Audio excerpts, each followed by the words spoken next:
Hi and welcome back into this channel, and thank you so much for clicking into this video. So today I am going to teach you or going to show you how to clear cache on Snapchat.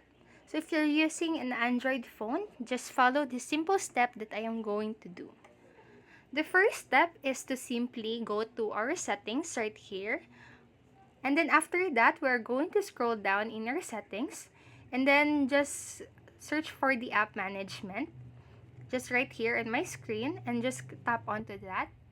And on the first part of the screen, we'll see the app list.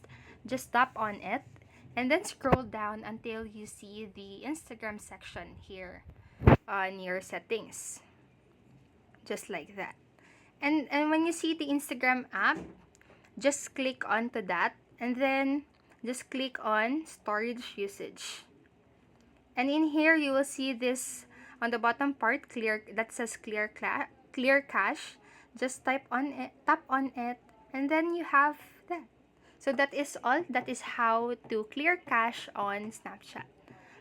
That is all for this video, and I hope this helped you. And if it did, please make sure to like the video, subscribe to the channel, and click on the notification bell button so you won't miss a video.